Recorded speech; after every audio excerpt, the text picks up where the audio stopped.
A Balrog. A demon of the ancient world.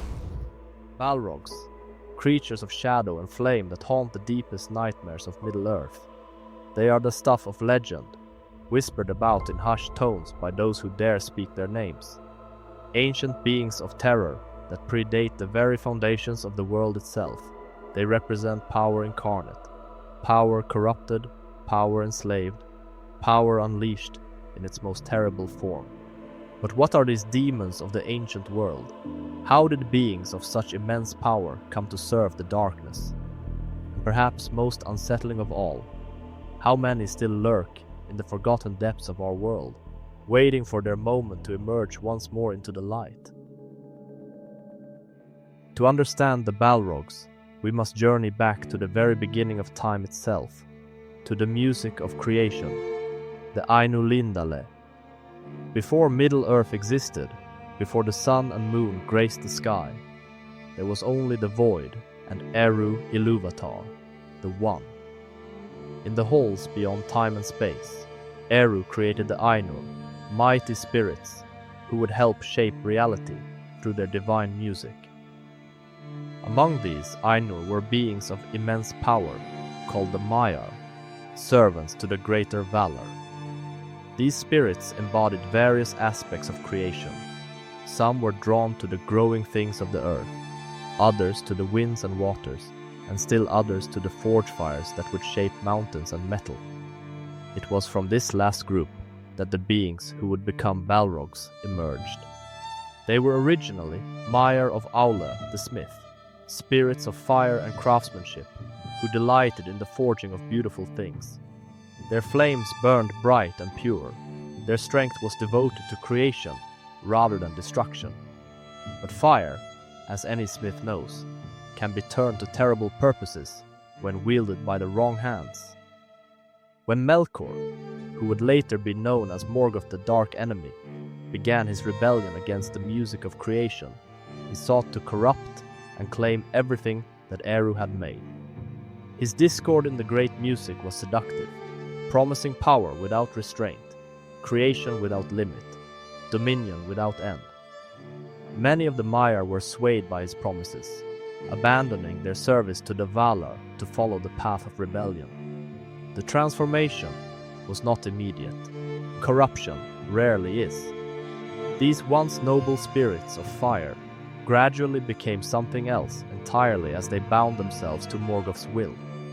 Their divine flames, once used to create beauty, were twisted into weapons of terror. Their forms, which had been radiant and inspiring, became shrouded in shadow and wreathed in flame. They became the Valaraukar, demons of shadow and fire, the Balrogs. When the Valar finally moved against Melkor in the First Age, establishing their realm in the Undying Lands and bringing order to Middle-earth, the Balrogs followed their Dark Master into exile. But this exile was not immediate retreat. It was strategic positioning.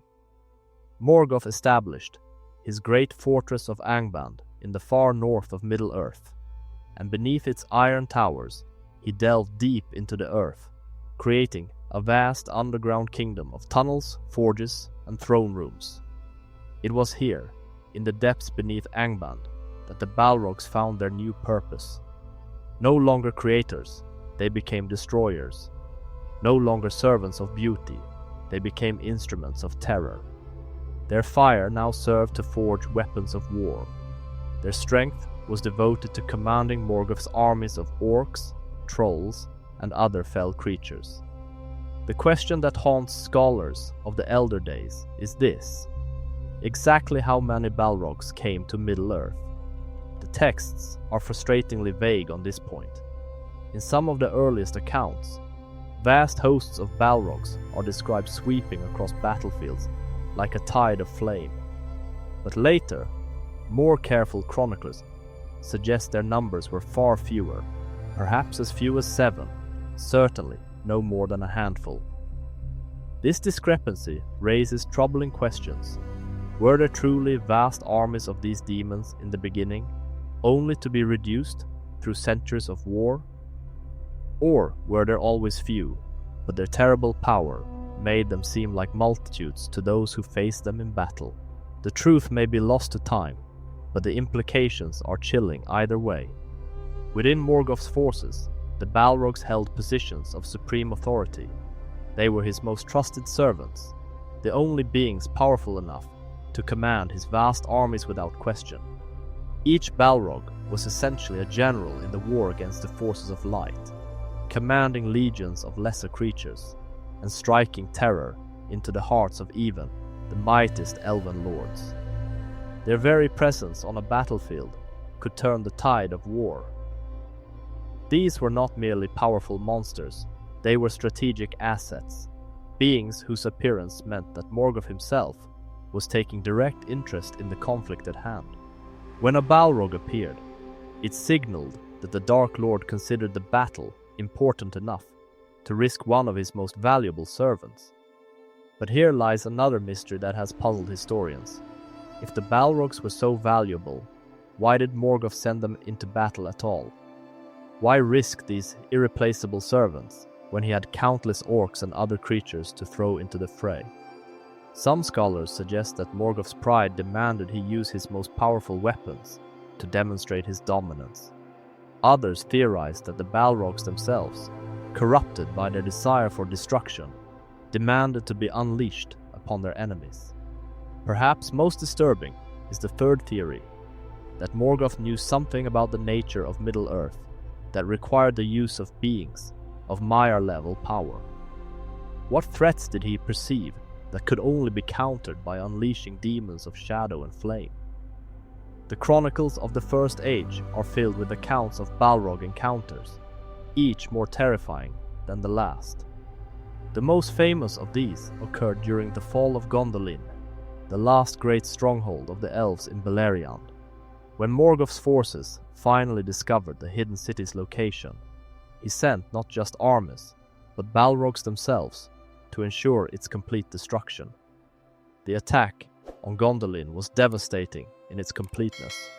The city's mighty walls, which had stood unconquered for centuries, were breached not by siege engines or ladders, but by the terrible power of the Balrogs themselves. These beings of fire and shadow carved through stone and steel as easily as a sword cuts through silk. The beautiful fountains ran red with blood. The white towers crumbled under the assault of creatures that had once helped forge the very concept of beauty. In this darkest hour, heroes arose to face the impossible odds. Ecthelion of the Fountain, one of Gondolin's greatest warriors, engaged a Balrog in single combat amidst the burning ruins of his beloved city. The duel was terrible to behold, an elf lord at the height of his power against a corrupted Maiar wreathed in flame and shadow. Both fell in that encounter, Ecthelion driving his sword through his enemy's heart, even as the Balrog's fire consumed him. Glorfindel, another of Gondolin's champions, faced a similar fate. As the survivors fled through the mountain passes, a Balrog pursued them, determined that none should escape to tell the tale of Gondolin's fall. Glorfindel turned to face this terror alone, buying time for women and children to reach safety.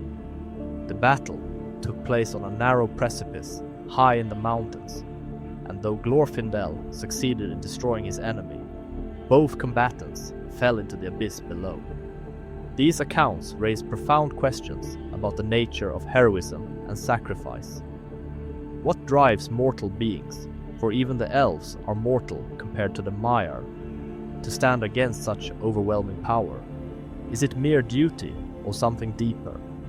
And perhaps, most significantly, what does it tell us about the Balrogs themselves that mortal heroes could, in extremis, match them in battle?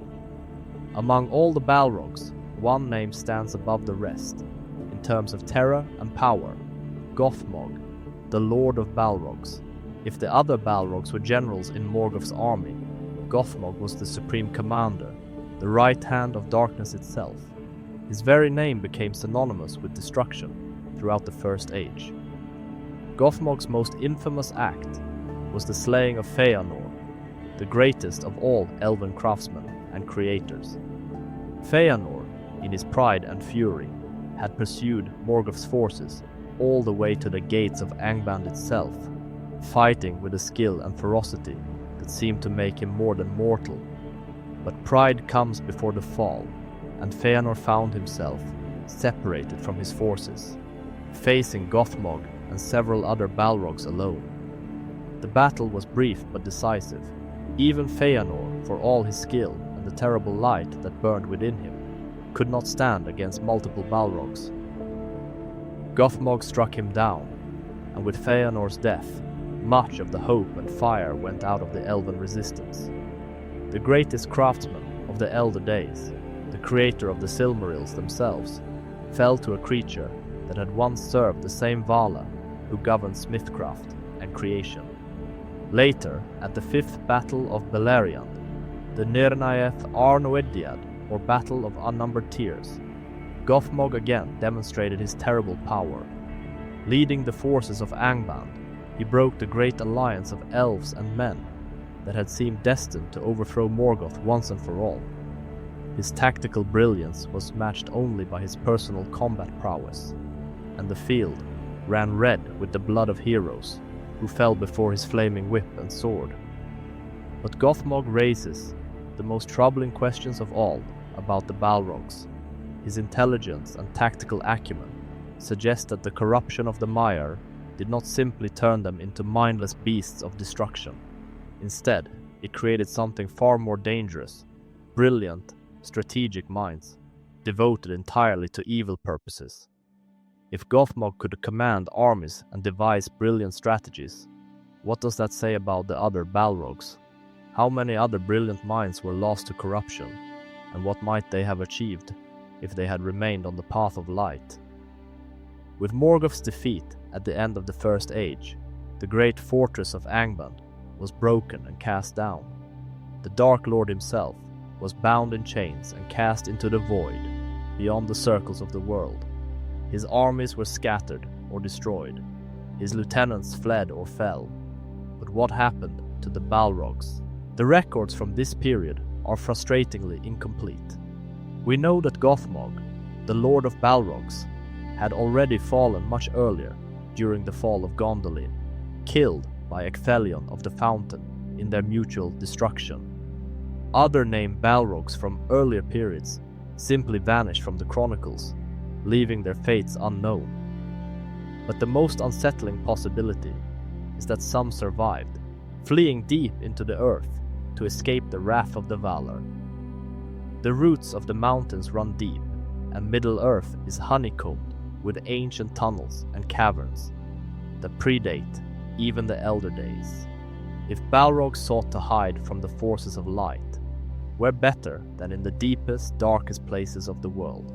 This brings us to perhaps the most famous Balrog encounter of the later ages, the awakening of Durin's Bane in the mines of Moria.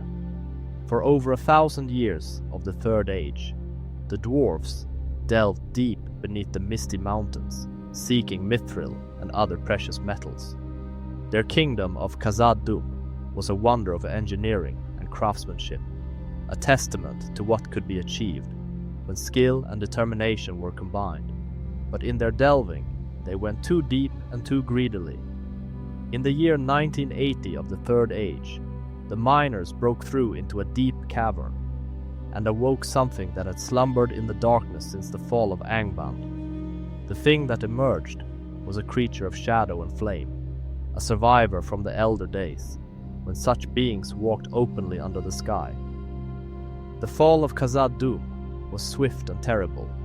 King Nain and his warriors stood against the Balrog, but mortal arms could not prevail against a corrupted Maiar. The dwarves fled their ancient halls, and Moria became a place of darkness and fear. For over 1,000 years, the Balrog ruled there in the deep places, waited and watched by few, known to most only as Durin's Bane, a nameless terror that had destroyed one of the greatest kingdoms of Middle-earth. The confrontation between Gandalf the Grey and the Balrog of Moria stands as one of the most significant battles of the Third Age, not merely for its immediate consequences, but for what it revealed, about the true nature of both combatants. When the Fellowship of the Ring was forced to traverse the abandoned halls of Moria, they awakened the ancient evil that dwelt there. The battle that followed was not merely between a wizard and a monster.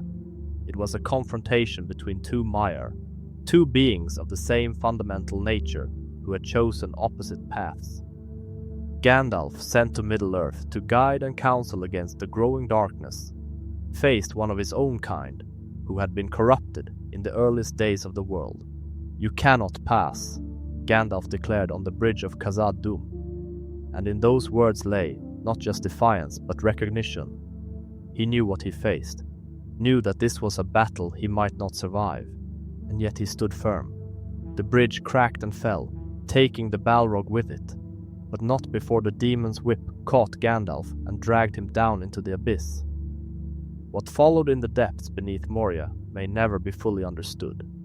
For days, Gandalf and the Balrog fought in the deep places of the world, their battle taking them through caverns that had not seen light since the world was young.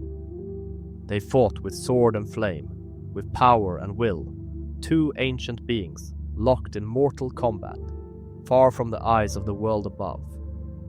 The battle finally ended on the peak of Durin's tower, high above the clouds, where Gandalf at last overcame his enemy. But the cost was terrible. Gandalf himself died in the effort, only to be sent back as Gandalf the White to complete his mission. The Balrog was destroyed utterly, its fire extinguished forever. This raises profound questions about the nature of good and evil, and the prices that must sometimes be paid to preserve the light. If it took the sacrifice of a Maiar of light to destroy a single corrupted one, what does that say about the power of corruption? And more troubling still, if there are other Balrogs hidden in the deep places of the world, who will stand against them when they awaken. One of the most debated topics among scholars of Middle-earth history concerns the true number of Balrogs.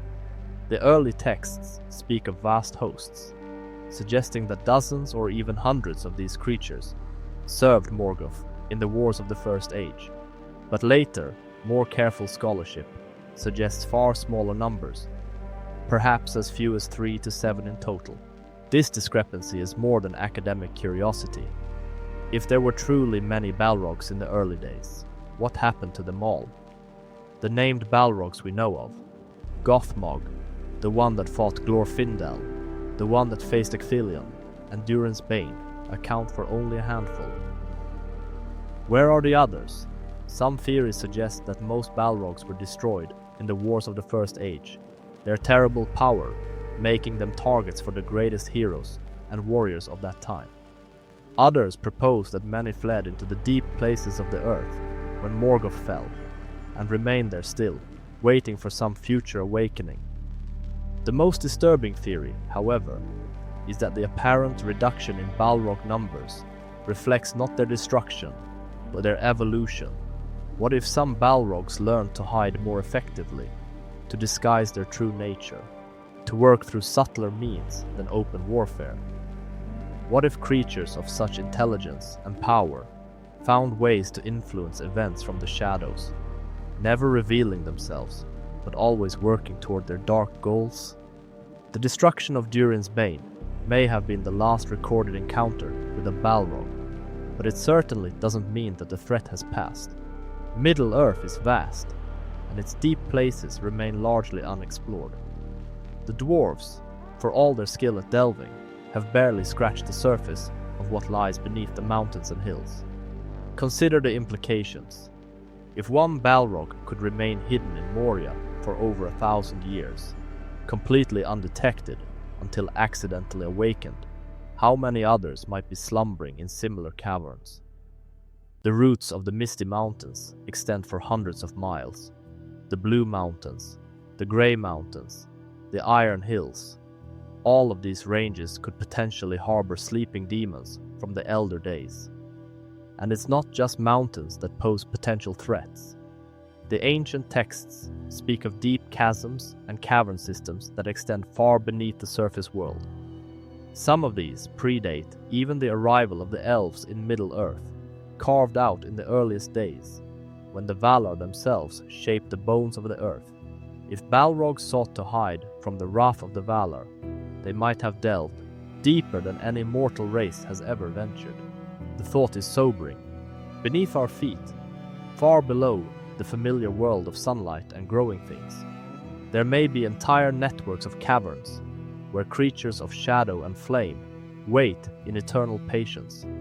They may be sleeping, or they may be awake and aware, biding their time until some opportunity presents itself for them to emerge once more into the world above. Perhaps the most philosophical question raised by the existence of Balrogs concerns the nature of corruption itself. These beings were once servants of Aule the smith, devoted to creation and beauty. They possessed the same fundamental nature as Gandalf, the same divine spark that made them capable of great good. So how did they fall so far? The process of corruption appears to have been gradual, a series of small compromises and choices that eventually led to complete spiritual darkness. This suggests something troubling about the nature of free will and moral choice. If beings of such power and wisdom could be corrupted, what does that say about the vulnerability of all conscious creatures to the temptations of evil? The transformation of the Balrogs also raises questions about redemption. Once corrupted to such a degree, is there any possibility of return to the light? Gandalf's victory over the Balrog of Moria was achieved through destruction, not redemption. This suggests that some forms of corruption may be so complete, so fundamental, that only annihilation can end them. Yet this leads to another troubling thought. If redemption is impossible for some beings, then the choices we make carry the potential for permanent consequences. The Maiar who became Balrogs may have sealed their own fates through their decisions in the music of creation, condemning themselves to an existence of hatred and destruction with no possibility of escape. As we consider the legacy of the Balrogs and their impact on the history of Middle-earth, we are left with more questions than answers. The defeat of Durin's Bane marked the end of an era, but it may not have marked the end of the threat they represent. How many Balrogs originally came to Middle-earth? Of those, how many were truly destroyed, and how many merely went into hiding? Are there ancient caverns beneath the earth, where these creatures of shadow and flame still dwell, waiting for some signal or opportunity to merge once more? And perhaps most unsettling of all, what would it take to awaken them? The Balrog of Moria slumbered for over 1,000 years, until disturbed by dwarvish miners. What other activities might rouse sleeping demons? The expansion of kingdoms, the delving of new mines, the construction of great works. Any of these might accidentally breach the barriers that keep ancient evils contained. The question that should haunt the sleep of kings and counselors alike is this: are we prepared for what we might find in the deep places of the world? The defeat of one Balrog required the sacrifice of a Maiar of light, one of the Istari sent specifically to combat the growing darkness. There are no more wizards coming from the west, no more reinforcements from the undying lands. If other Balrogs still exist, if they still slumber in the roots of the mountains or the depths of the earth, then Middle-earth may face threats that no mortal power can overcome. The great kings and warriors of the elder days are gone. The mighty elf lords have sailed into the west, and the age of heroes is passing into memory. Yet perhaps there is hope to be found in the very nature of the victory over Durin's Bane. It was not achieved through superior force of arms or ancient magic, but through courage, sacrifice, and the willingness of good to stand against evil regardless of the cost. Gandalf faced the Balrog not because he was certain of victory, but because it was right to do so. In the end, the legacy of the Balrogs may not be one of despair, but of inspiration. They remind us that even the mightiest servants of darkness can be defeated by those who stand firm in the light. They show us that corruption, no matter how complete, cannot ultimately triumph over courage and selflessness. But they also serve as a warning. The price of such victories is often higher than we might wish to pay, and the deep places of the world still hold secrets that might be better left undisturbed. The Balrogs may be gone from the surface world, their flames extinguished, and their terror ended. But in the darkness beneath our feet, in the forgotten caverns where no light has shone since the world was young, who can say with certainty that shadows do not still move, and that flames do not still burn, waiting for their moment to emerge once more into the light of day?